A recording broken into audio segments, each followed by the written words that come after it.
침샘은 양쪽 귀 아래랑 턱 아래 그리고 입안에 분포해 있기 때문에 턱 바로 뒤를 보시면 되겠는데, 여기에 평소에 만져지지 않던 종물이 만져진다거나 아니면 반대쪽에는 비교해서 도드라지게 종물이 만져지는 경우는 종양 같은 걸 의심해 볼 수 있겠고,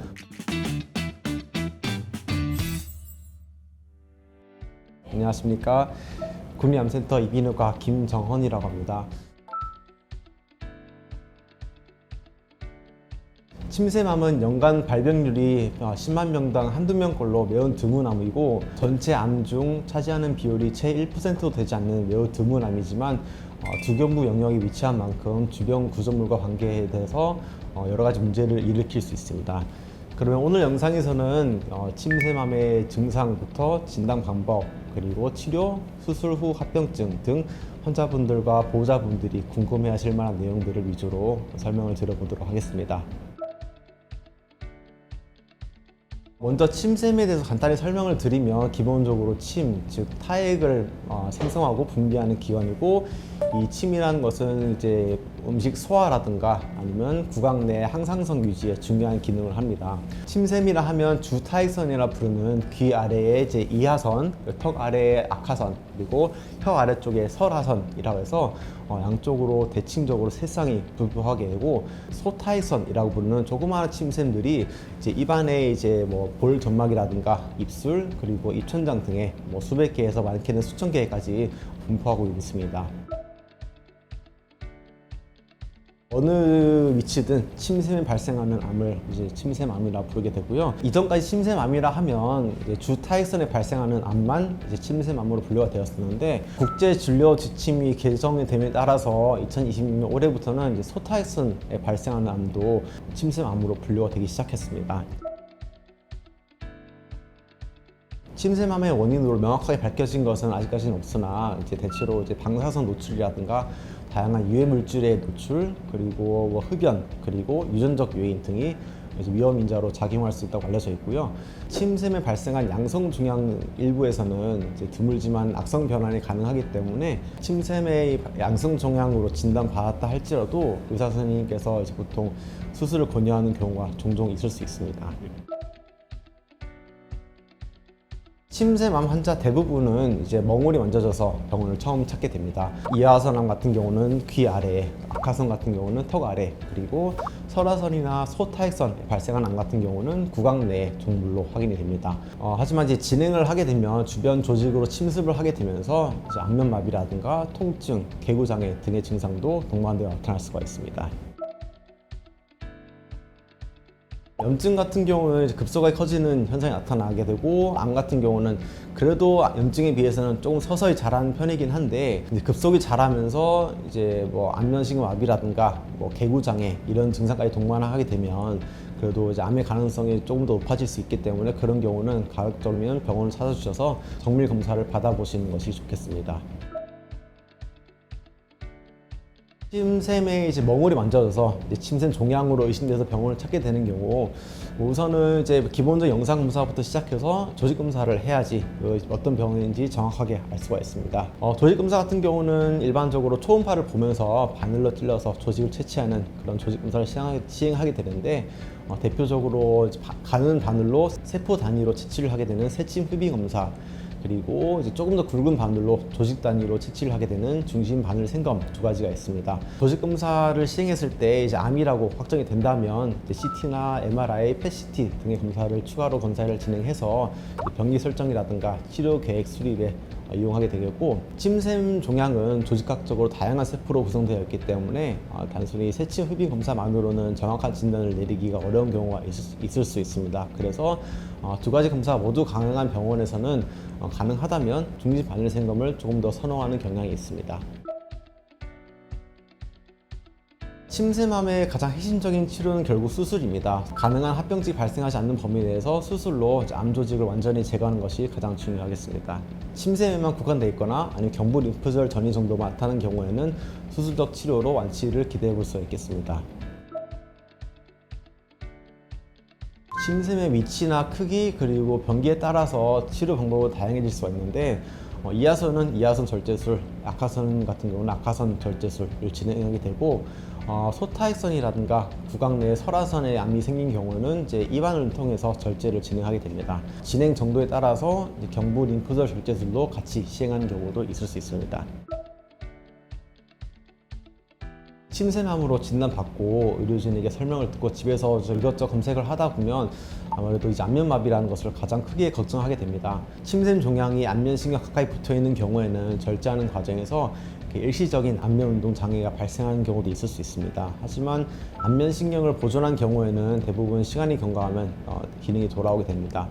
하지만 반대로 이제 안면신경을 침범한 침샘 종양 같은 경우는 부득이하게 이제 안면신경 손상이 발생하면서 영구적인 안면마비가 발생하는 경우도 있습니다.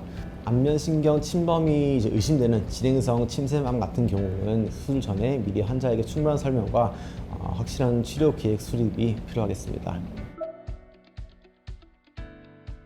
수술 후에 추가 치료가 필요한지 여부는 이제 침샘암의 병리학 종류라든가 병기 같은 것이 중요하게 되겠습니다. 고위험도 침샘암이라든가 경부 림프절 전이가 동반되었다든가 아니면 주변 조직으로 침습이 있는 경우 등등을 고려해서 필요한 경우는 방사선 치료를 추가로 진행하게 됩니다. 국립암센터 같은 병원에서 시행하고 있는 양성자 치료도 후유증을 줄이면서 할 수 있는 좋은 옵션이 될 수 있겠습니다.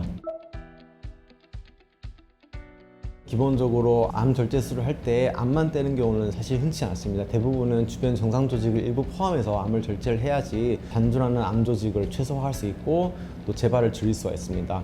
이하선과 같은 그런 침샘암 같은 경우도 마찬가지로 암으로 진단된 이상 이제 종양만 떼는 경우는 거의 없고 이제 종양을 포함해서 이제 침샘 일부 혹은 전체를 절제를 하게 되는데 이것도 마찬가지로 이제 병리학적 종류에 따라서 범위가 조금씩 달라질 수 있긴 합니다만 수술 전에 침샘암으로 확진이 된 경우에는 일반적으로 침샘 전 절제술을 진행하는 것이 원칙입니다.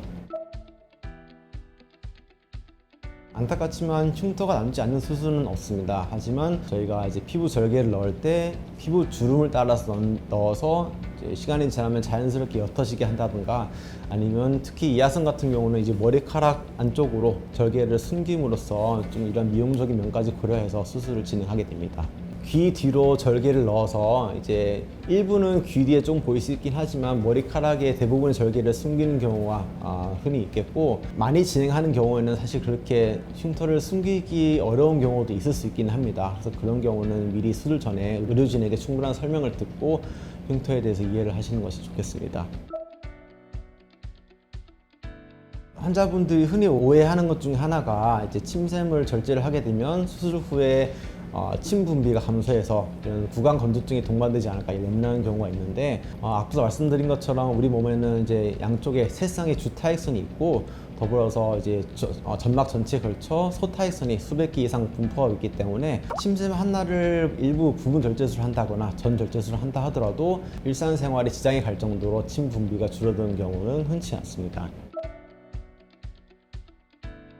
후유증으로 이하선 절제술 후에 이하선 안에 침 분비를 담당하는 신경들이 피부에 땀샘으로 연결되는 경우가 있을 수 있습니다.